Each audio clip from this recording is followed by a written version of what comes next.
حضرت عباس बीबी सकीना के कहने पर इमाम हुसैन और बीबी ज़ैनब से इजाजत लेके पानी लेने के लिए नहर फरात की तरफ बढ़े तो तारीख ने लिखा ऐसा शेर की तरह हमला किया कि फौज यजीद के सिपाही हिलने लगे। हजारों के लश्कर को चीर के जब हजरत अब्बास नहर फरात तक पहुँचे तो पहला कदम नहर के किनारे पे रख के फरमाते हैं, ऐ पानी तू यहाँ मारा मारा फिरता है, क्या तुझे पता नहीं हुसैन के बच्चे 3 दिन से प्यासे हैं। जनाब अब्बास का ये रोब देख के पानी तड़पने लगा और नहर फरात में कुछ ऐसी हलचल मची कि वो अपने कद से ऊंचा होने लगा और ख़याम हुसैनी की तरफ बढ़ने लगा। इतने में जनाब अब्बास के कानों तक ये आवाज आती है, ऐ अब्बास इस पानी को हुक्म न दे कि वो हुसैन के खैमे की तरफ रवां हो, क्योंकि अल्लाह की मर्जी ये है कि अल्लाह की तमाम नेमतें अल्लाह के महबूब के घर से दूर रखी जाएं, ताकि वो हर सख्ती सहकर भी अल्लाह के दीन को बचाने में कामयाब हो। ऐ अब्बास ये शुजाअत का इम्तिहान नहीं, सब्र का इम्तिहान है। जनाब अब्बास जैसे ही अपने बाबा के लहजे को महसूस करते हैं तो फरमाते हैं, ऐ मेरे बाबा मैं तो अपने आका के बच्चों के लिए पानी लेने आया हूँ। फिर आवाज आती है, ऐ अब्बास जो तू पानी मश्क में भर रहा है ये पानी रसूल अल्लाह के बच्चों की प्यास नहीं बुझाएगा, क्योंकि जैसे ही तुम लश्कर की तरफ पलटोगे तुम्हें शहीद किया जाएगा।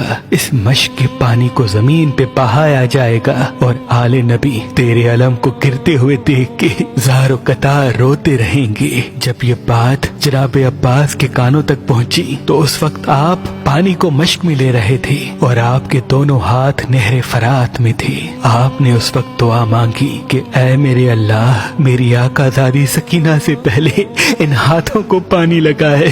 अब जब मेरी आकाज़ादी या मेरा मौला मेरी लाश को देखे तो ये हाथ मेरे साथ न हो। ये मंजर वो घोड़ा देख रहा था जिसपे जनाब अब्बास सवारी करके नहर तक आए थे। आपने घोड़े को देखा और फरमाया, ऐ मेरे घोड़े तू भी 3 दिन से प्यासा है, पानी पी ले। घोड़ा रो के कहने लगा, ऐ मेरे आका जैसे ही आप नहर पे आए हैं आपने पानी की एक बूंद भी नहीं पी। आप मेरे आका हैं, आपसे पहले मैं कैसे पानी पीऊं? पहले आप पानी पिए उसके बाद मैं पानी पीऊंगा। बस घोड़े ने जैसे ही ये कहा जनाब अब्बास ने सकीना के खैमे की तरफ मुंह किया और फरमाया, ऐ मेरे घोड़े जब तू अपने आका के बगैर पानी नहीं पीता तो मेरा आका हुसैन 3 दिन से प्यासा है, उनके बच्चे प्यासे हैं, मैं उनके बगैर कैसे पानी पीऊं? बस जनाब अब्बास मश्क को लेके जैसे ही खयाम की तरफ बढ़ते हैं तो फौज यजीद में ये आवाज बुलंद होती है कि चाहे कुछ भी हो हुसैन के खैमों तक पानी न पहुँचे। चारों तरफ से जनाब अब्बास पे हमला किया गया और एक जालिम दरख्त के पीछे से छुप के जनाब अब्बास के बाजू पे वार करता है।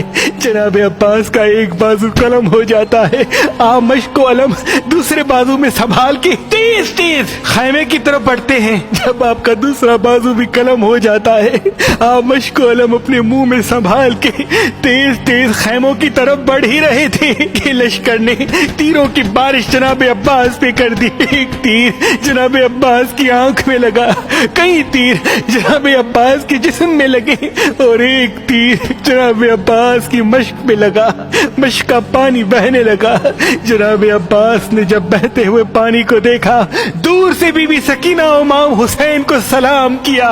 इतने में एक जालिम गुर्ज जनाब अब्बास के सर पे मारता है, आप घोड़े की ज़ी से जमीन पे आते हैं। तारीख ने लिखा कि अरब की सरजमीन पे जनाब अब्बास से बड़ा किसी का कद न था, लेकिन जनाब अब्बास की कब्र मुबारक उस कद के मुकाबले बहुत छोटी है। तो एक मर्तबा इमाम जाफर सादिक से पूछा गया कि ऐ नवासाए रसूल जनाब अब्बास का कद तो बहुत बड़ा था लेकिन उनकी कब्र इतनी छोटी क्यों है?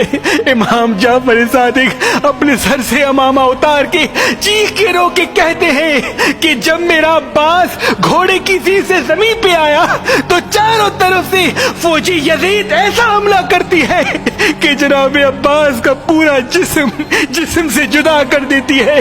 امام حسین جب جناب عباس کی لاش تک پہنچتے ہیں تو ان کی لاش ثابت نہیں ہوتی، کہیں سے جناب عباس کے بازو چنتے ہیں، کہیں سے جسم کے دوسرے حصے، اور جناب عباس کے جب چہرے کو دیکھتے ہیں تو ایک آنکھ میں تیر ہوتا ہے اور پورا چہرہ اور جسم خون سے رنگین۔